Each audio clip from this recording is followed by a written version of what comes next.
Welcome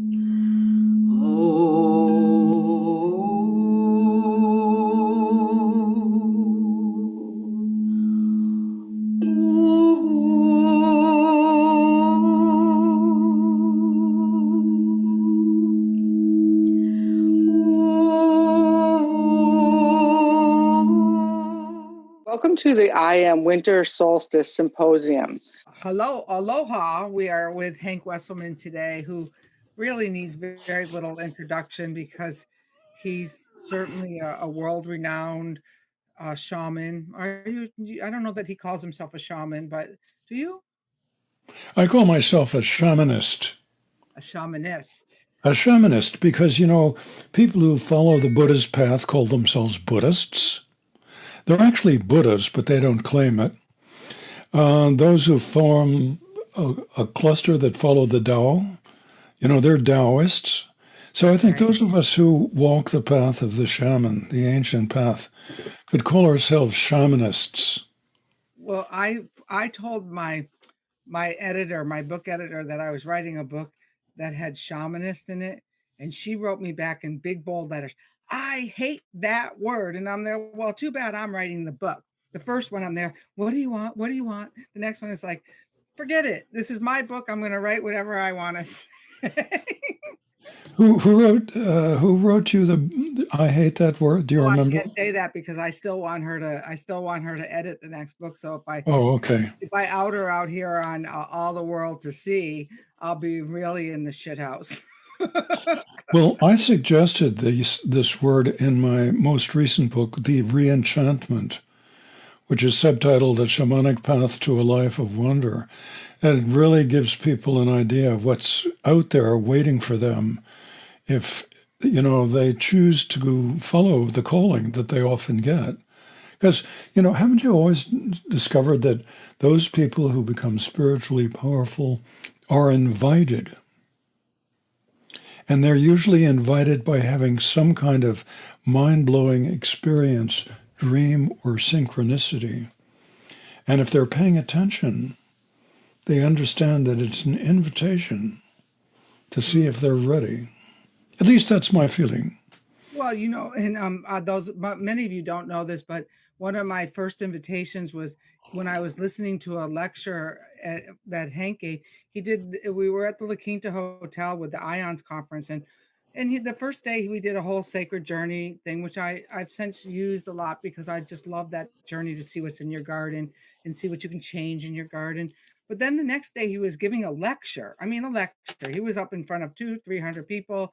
And he goes, "Oh, let me just rattle everyone in to see that you're all here, right?" Well, as soon as he started to rattle, I went to Egypt or wherever I was taken that day, and I was totally dismembered, sewn back. Stuff was taken out, sewn back shut, and my friends literally carried me from the room and poured me into bed, I would say, where I then stayed for 3 days. Did have an invitation into the garden where I was given the job, although I had no idea what the job was that I accepted. Now I know, but then I didn't. And Hank, I never even realized that this was my call to the shaman until I was sitting on the shaman's cave one day with Sandra, and she said, "Oh yeah, that's when you were called." And I didn't, all the years of all the training, it never occurred to me that that was the call. The call. Well, as most of your listeners are very much aware, the great mythologist Joseph Campbell, who I never had the opportunity to meet, but I heard him lecture once at the San Francisco Museum of Modern Art, and he lectured from 9 to 5 with slides, and he never looked at his notes, and he just kept everybody just enthralled. So he was the one who really revealed something very important to me when I read his book, Hero of a Thousand Faces. In the very first introductory section, he talks about the monomyth. The monomyth, the one story that all of our stories are, so to speak. And the monomyth is about the hero's journey. It's about somebody like you, somebody like me in the middle of our life, with bills to pay and, life as it is. And suddenly something happens. And the first stage of the journey is called the call to adventure, the call to join the club, the call. And it's kind of like, remember that poem by Robert Frost, The Two Paths in the Wood, and when they diverged? And one was the straight and narrow, well-beaten, well-grown path, and the other was overgrown and jungly and gnarly, and it looked like there might be lions and tigers and bears out there. Now, the hero is the one who recognizes this as a kind of invitational event. Now, society gives you every reason not to do it. Society doesn't want you to be a mystic. Society wants you to pay your taxes, vote in your elections, make your car payments on time, get mortgages, go into debt. That's what society wants.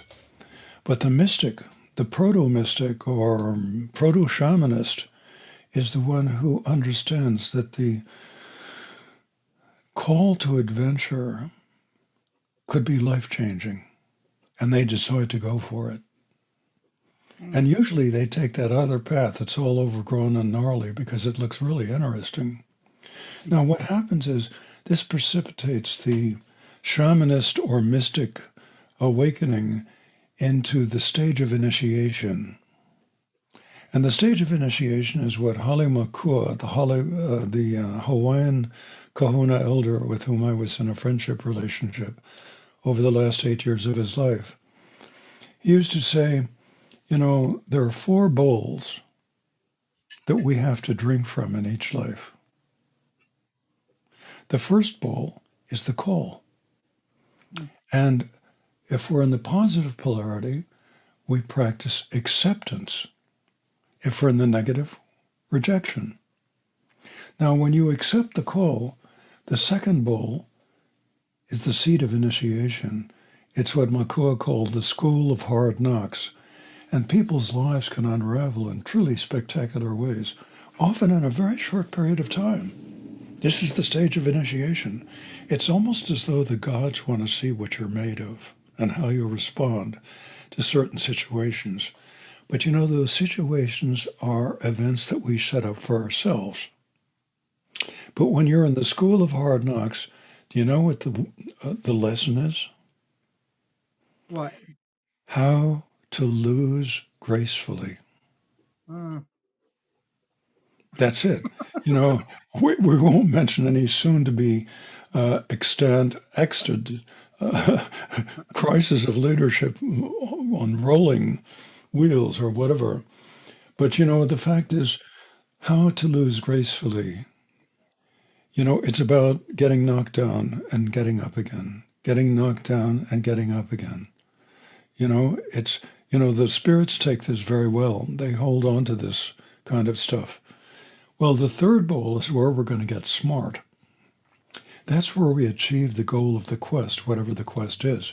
And usually it happens in response to the discovery that we have supernatural friends. That usually brings us to the end of the stage of initiation, but sometimes it's the beginning of the next stage. There's no way of knowing. But, we're going to get smart, and that means that we achieve the goal of the quest, whatever that quest was. And then finally, the fourth bowl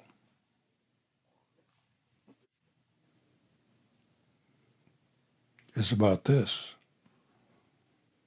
It's about silence. We have to maintain silence so that we will not deprive others of the power that they have access to when they make the discovery for themselves. It's one thing to hear for people like you and I talking about stuff, but, on the other hand, it's very inspirational and it encourages people to awaken their own inner mystic or to develop or grow mystically. This is what it's all about, I think, in the end. I think, as we travel across time, growing, increasing, and becoming more in response to each life as we live it, what it's really all about is the refinement of character. The refinement of character. Each one of us has an immortal core of character that we've been developing over countless lifetimes.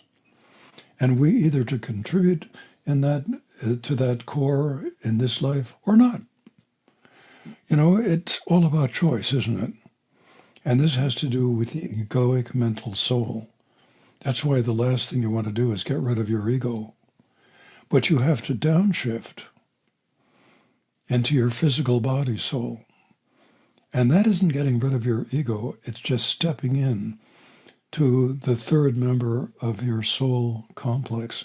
This is something we talk about in workshops and in books and so forth and so on. One of the strange things that I discovered along the way, as I was living in Africa, living with traditional people, sometimes for years at a time, one thing I discovered is that virtually everybody understands that we have not one, but three distinct souls. And, you know, the Hawaiians understood we have three souls. The Inuits were hunters, three souls.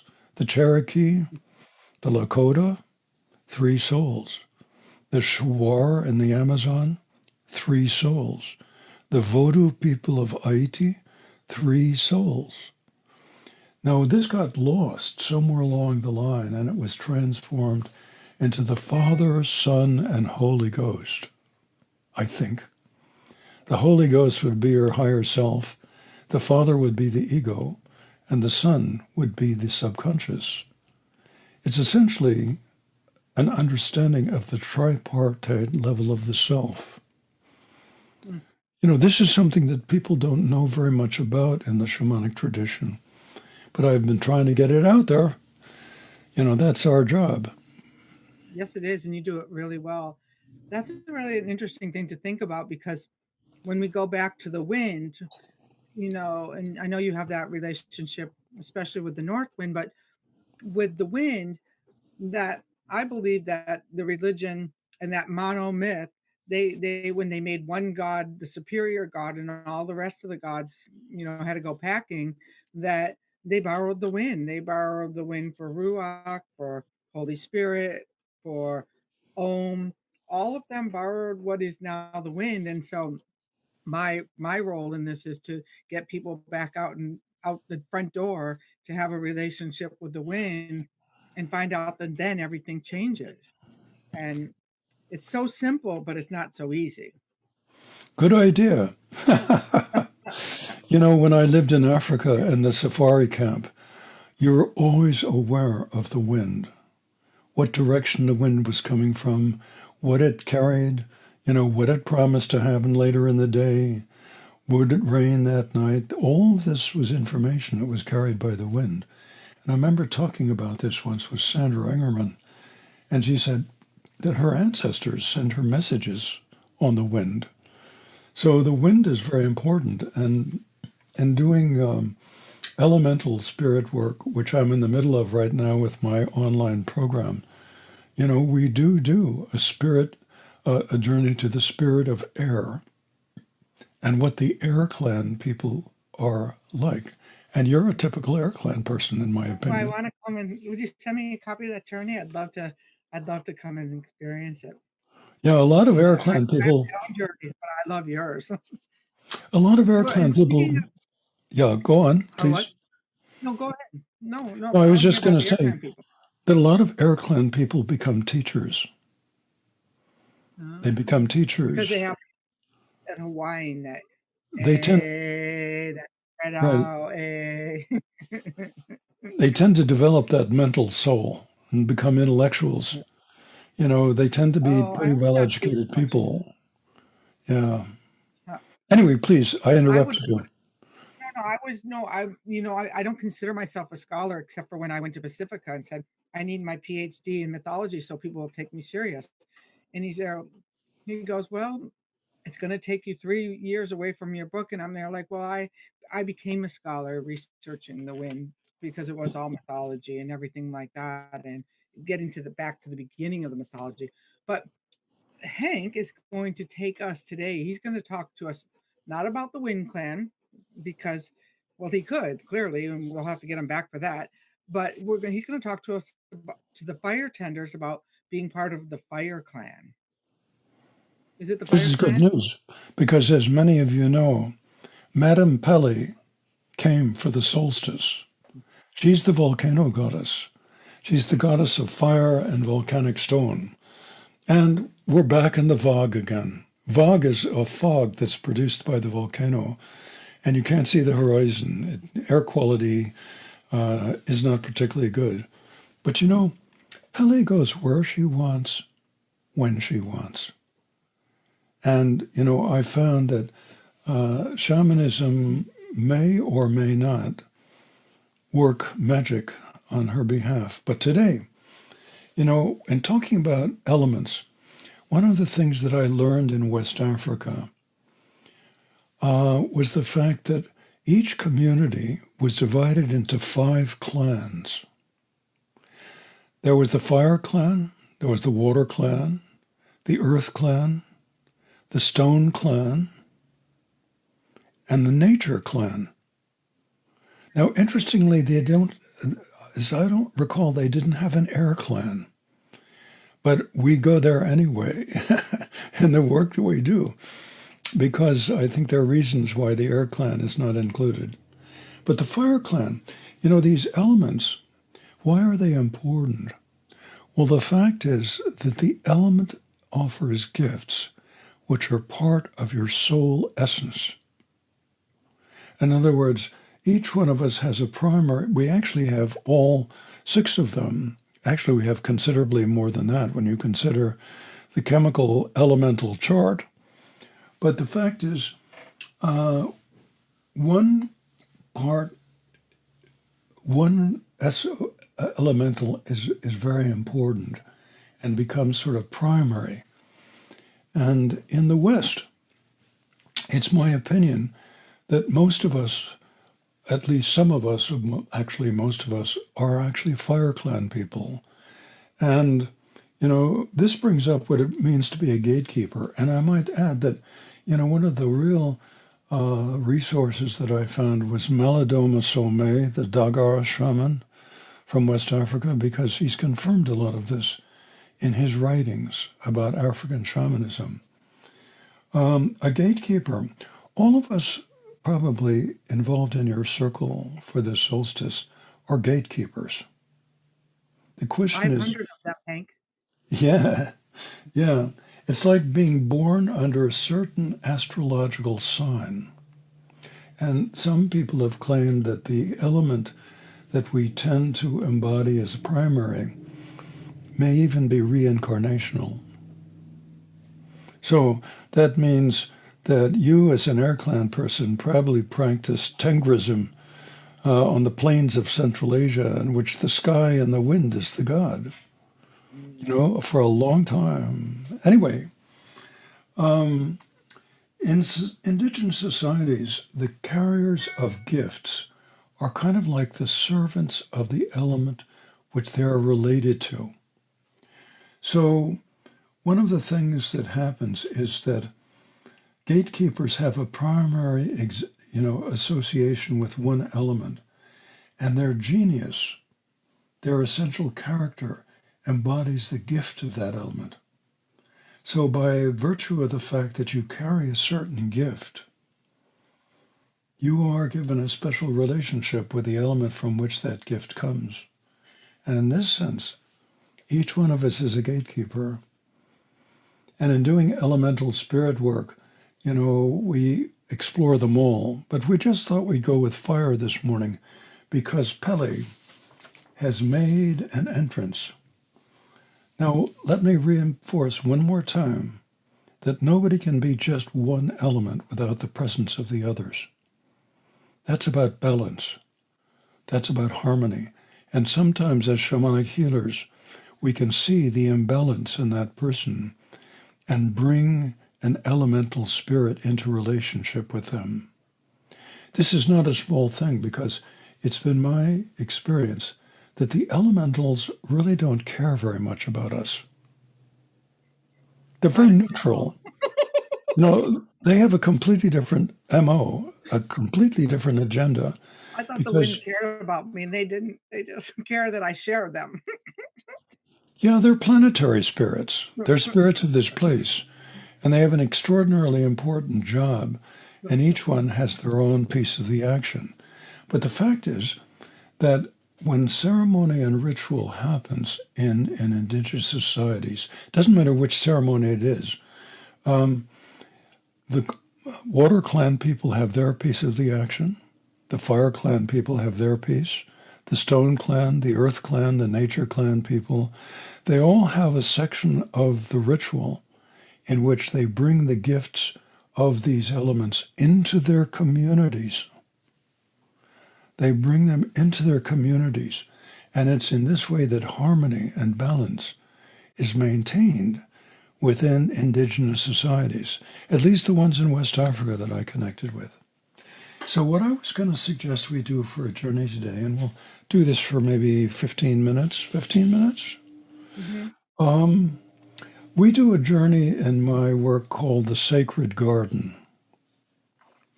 And the Sacred Garden is the dreaming of a place in nature. This is a place which is special to you. And you can go there in your journey work. And in fact, I do a lot of my work in my garden. You know, when I'm working with somebody in a healing capacity, facilitation, you know, I will invite that person to come into my garden, and I'll bring in my spirits, and the one who's appropriate for the work that needs to be done usually steps forward. Of course, I inform the client about how this is going to work in advance. You know, so the Sacred Garden is very useful.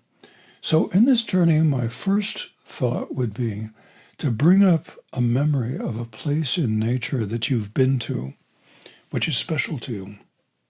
It may have been special to you as a child. It may be one from midlife.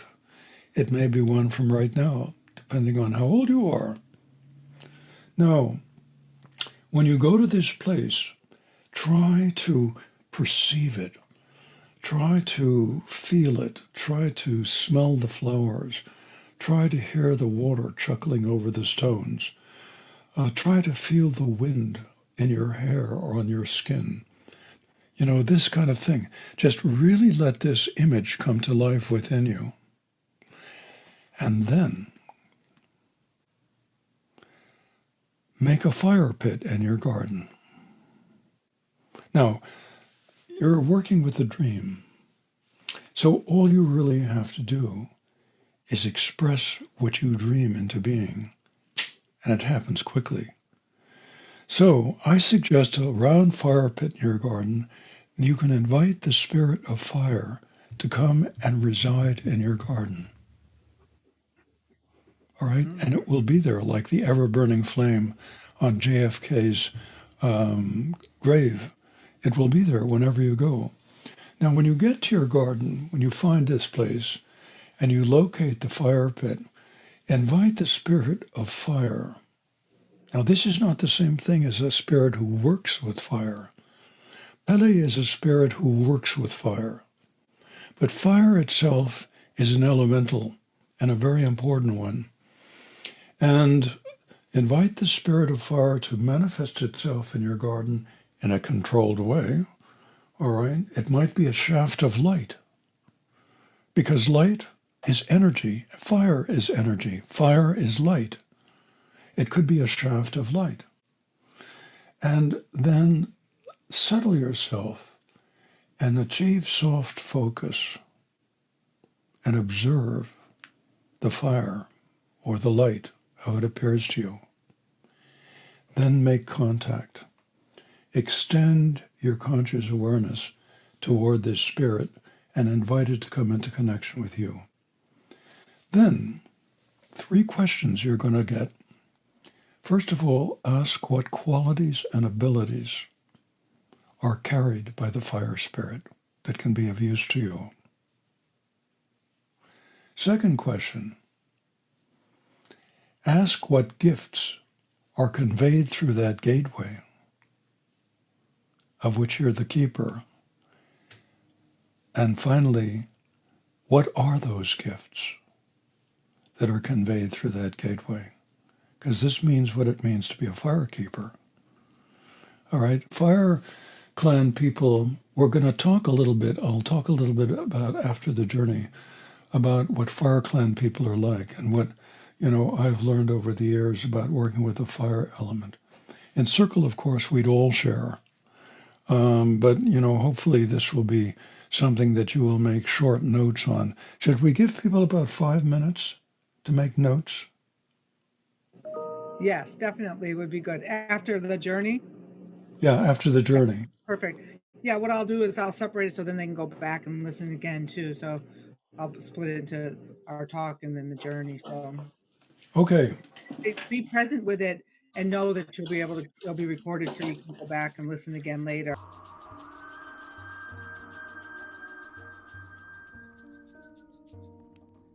But the fire is also a wonderful symbol for this time of year because, when you burn a piece of wood, there's fire.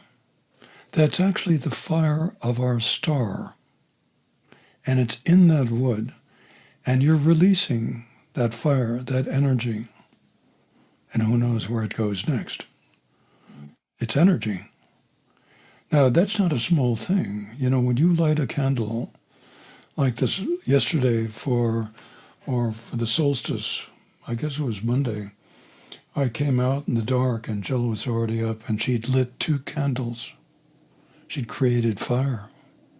First thing she did on the solstice because the light is now returning. Well, let me share a little bit of information for you and then, we can throw it back and forth. Over the years that we've been doing the elemental spirit work, we've discovered that fire is the original element that was present at the beginning and the state to which everything eventually returns. Now, we're not talking about incinerated, we're talking about your energy.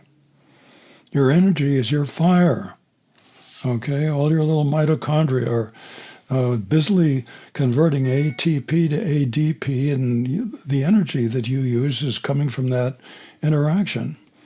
Mitochondria, and we're not going to go there. All right, the original element that was present at the beginning and the state to which everything eventually returns, it's present in everything. Everything. It's present in your house. If your house should burn, it's there.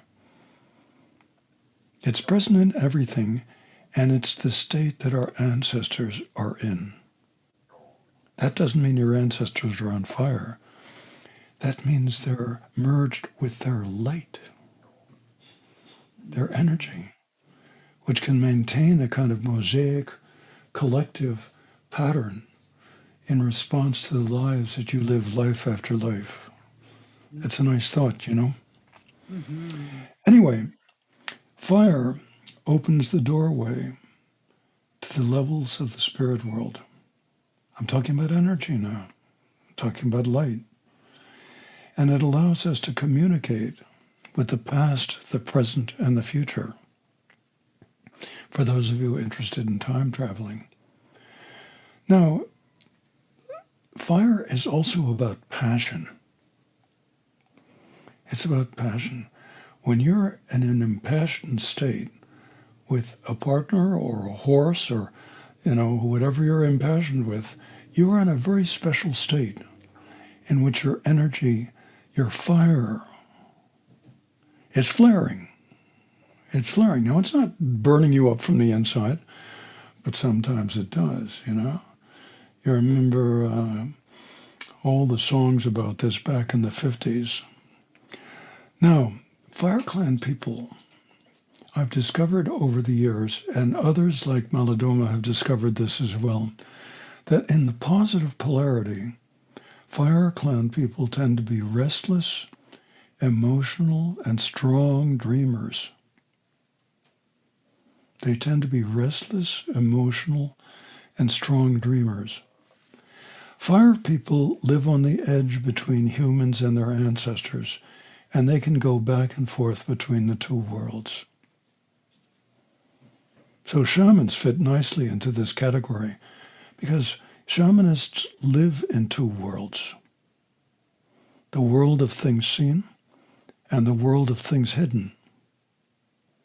And of course, the indigenous people draw no distinction between them.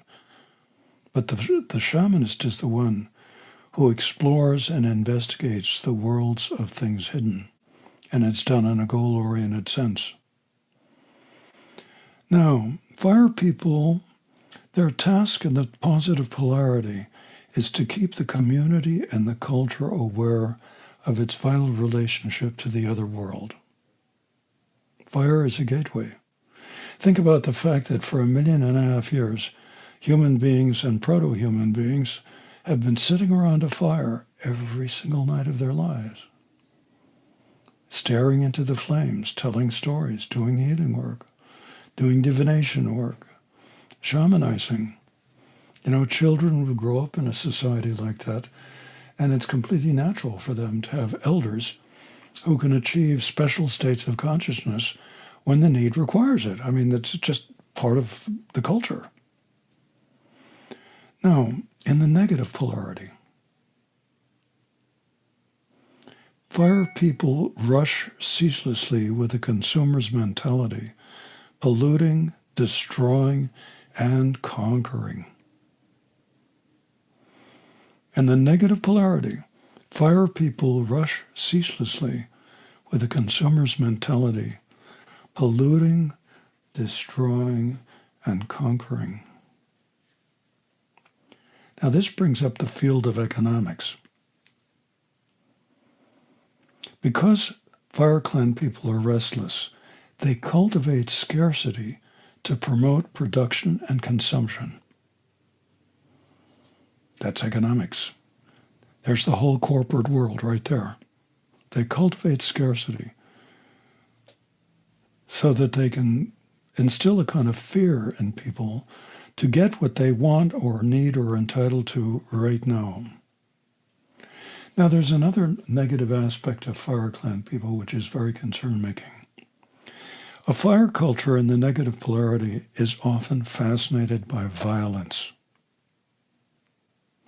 And in such a society, violence is highly marketable as it stimulates the culture as a whole. We're talking about the military. It stimulates the culture as a whole. You know, post-World War II was an incredible boom in response to the military. It was unbelievable. I don't think we've had one like that since. So a fire culture is often fascinated by violence. And in such a society, violence is highly marketable.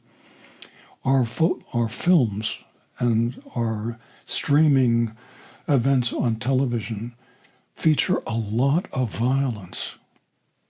In fact, sex and violence are the two elements that you have to make a blockbuster movie. And violence is very important. You know, there's no question about this. Now, this means that in the negative polarity, a fire culture is a war culture.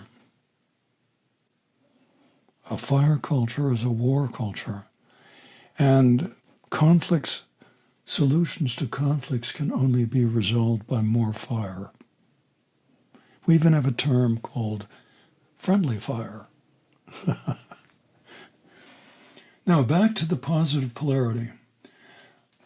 Such a culture that we've just sort of talked about very briefly requires a lot of water to heal.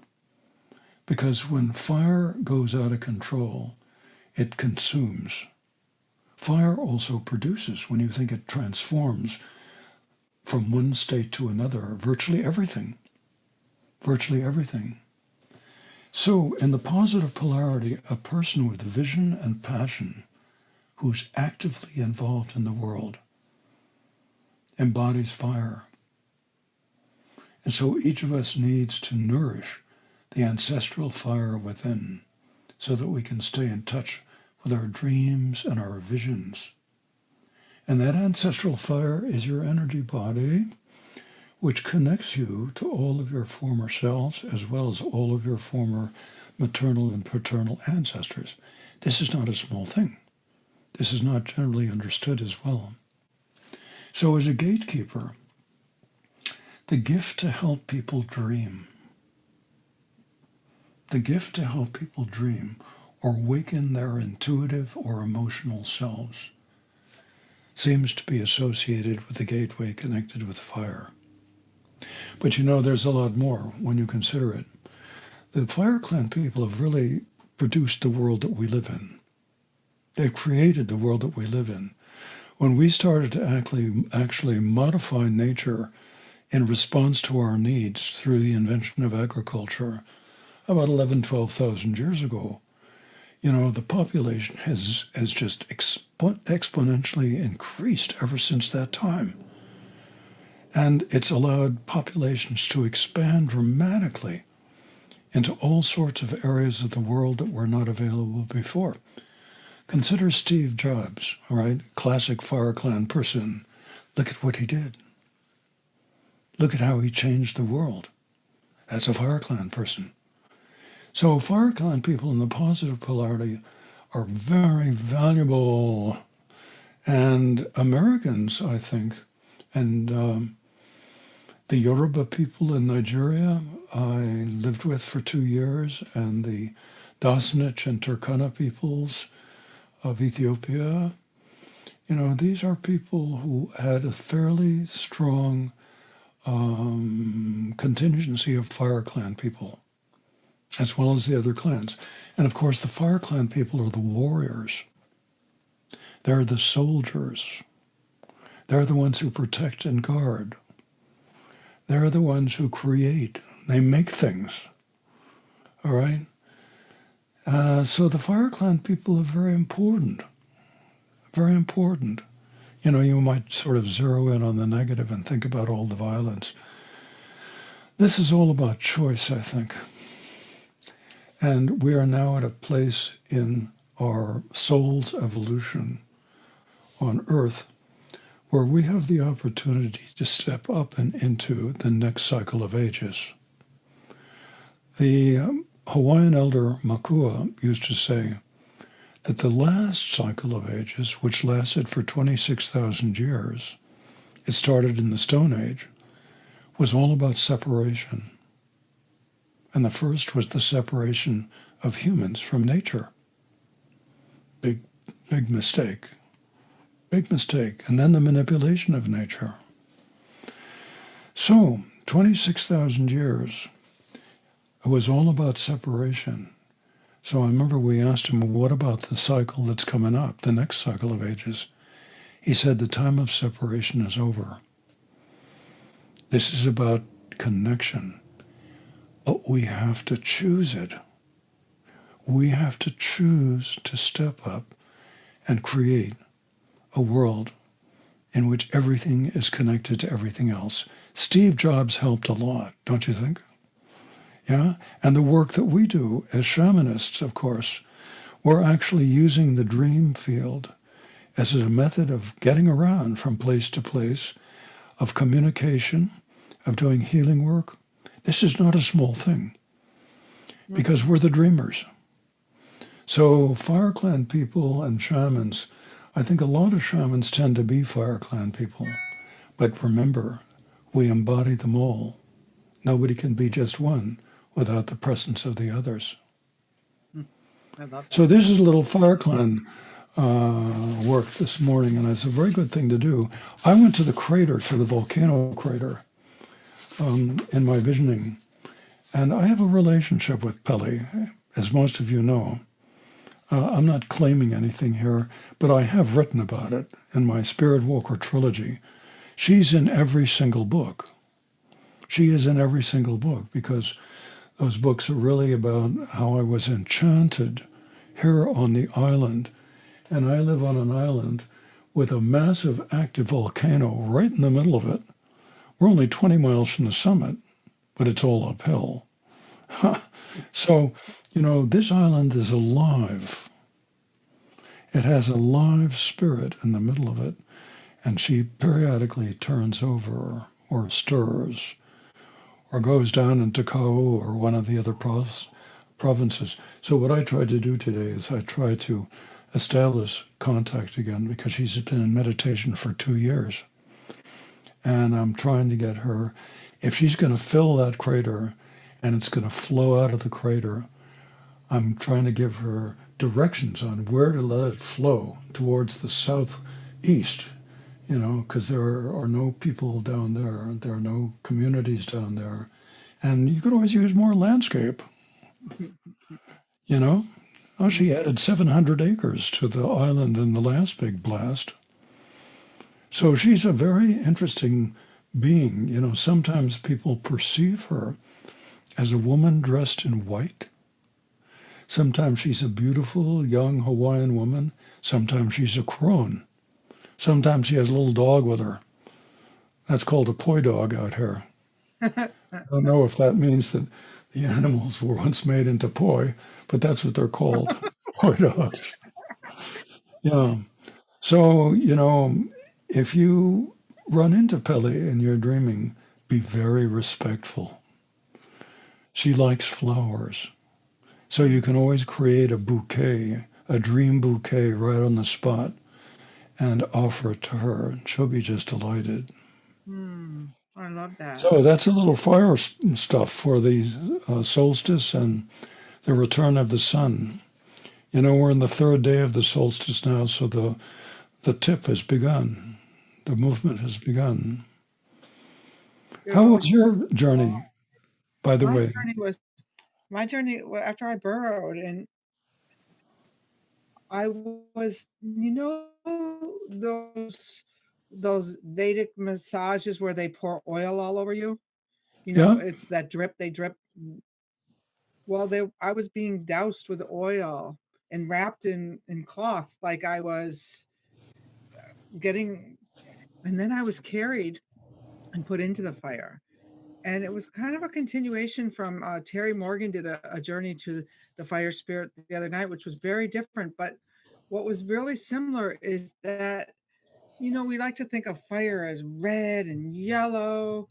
My fire is transmuting into these almost effervescent luminous colors since Monday, since we started this journey, so that it's not that old paradigm of fire, but it's more of a then I went off and did something in the garden, and I came back and the fire opened up and invited me to merge with the energy of this new flame.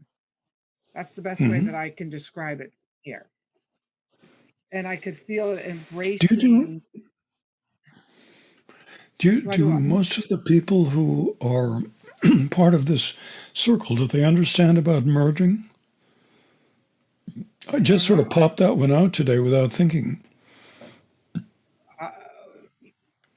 All I can tell you how it felt for merging for me was that I had been dissolved when I was tossed in the flames earlier, and that there was a spaciousness for me to be what you called egoless with the flame and be the flame, I guess is the best way to describe it. But this, that there was no separation between me and what was the flame. How's that? That's good. Describe it? As you recall, I think we did it this way in Tuscany. Didn't we have a bowl in the middle of the circle with a candle in it? Yes. The bowl of light. That's the bowl that Makua, the kahuna, gave to me. And he said, when each one of us comes into this world, our higher self, our oversoul, our aumakua, the immortal aspect of the self, it divides. It resides always in the dream, actually in the upper worlds of the dream. And it divides, and it sends in a bowl of its light. That's a metaphor, of course, because it's actually like a seed of light that enters your new embodiment when you draw your first breath. The breath is the vehicle of transfer. And what's interesting to me is the word for breath is the same in Judaism, ruach, and spirit, breath and spirit. In Latin, spiritus means both breath and spirit. And, all of our monotheistic traditions agree on the fact that God breathes life into form. But it's not some fatherly mono-God who lives off planet and has good days and bad days who breathes life into you. It's your own God self and becoming, your higher self. Because that's where we return at the end of life, bringing all the gifts that we've achieved and accumulated here during the life just lived. So light is really, it's what we really are. Your oversoul is your light body. It's made of light. In fact, most everything in the upper worlds is light of various dimensions and densities. That's an interesting word, density. Makua used to use that word. Higher densities, lower densities, when he was talking about transpersonal spiritual levels of reality. And when you think about it, here we are on the physical plane, and we're pretty bloody dense, It's also interesting to sort of acknowledge that it's not us who are human. It's not our higher self, which is human. It's the physical body, which is human. And it comes with all the physical programming, from the genetic code and from your energy body. And so this is the vehicle through which we live our lives. But the higher self is not physical. It's not human. It's simply a soul, which is evolving and traveling across time on long walkabout until it comes to the end of its evolution. Its job is over. Mm. These are all wonderful philosophical questions to explore using the shamanic method. So I hope that when the time comes, we'll be able to offer circles again. I kind of miss being in person with my circle right now. I have a large circle, about 500 people, and, it's all being done through Zoom. We originally had 3,000 when I did the webinars. This just gives, I'm not sort of bragging here. What I'm trying to indicate is the degree to which people are interested in the work that we're doing as shamanists. Mm-hmm. Our world has been largely demystified by science. And this doesn't mean that science is bad. In fact, science is absolutely fabulous. But there's the other half. That's about the world of things seen. That's science. Science works very well in the world of things seen. But the world of things hidden is about these transpersonal realms.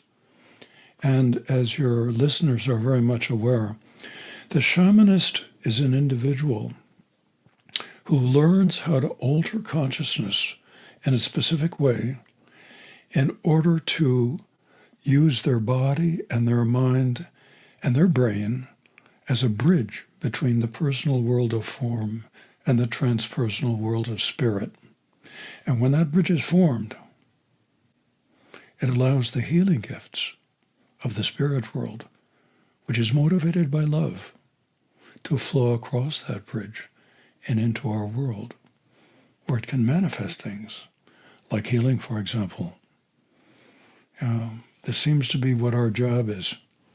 That and getting people in touch with their spirits. One of the reasons I like the shamanist tradition is it gets you out of the guru business right from the start. Because I perceive myself as, my job is primarily to give people a sense of what they're capable of on the one hand, in terms of visionary work, and to get them in touch with their helping spirits on the other, and their teaching spirits. And once that has been established, my job is essentially done. And then my job is to get out of the way and let these transpersonal forces establish relationship with you, with who, with ever.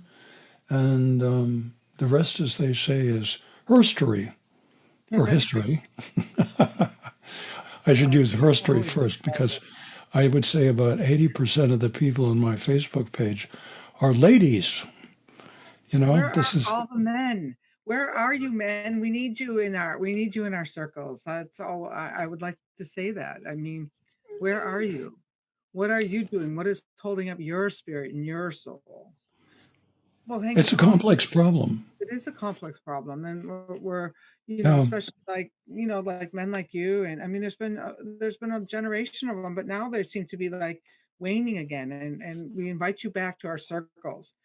Yeah. So, and we need you in our circles. Our circles are only half without you. So, um, so thank you, Hank. We could go on and talk for hours. I know we could, and I'd like to invite you back over to the Wind Clan. I love when you come, and everyone does. We do have 500 people, and the way that we're trying to keep it connected and personal is that I can close my eyes and see all of you holding your flames and your altars, and they've shared Uh-huh. already 170 altars with me in pictures.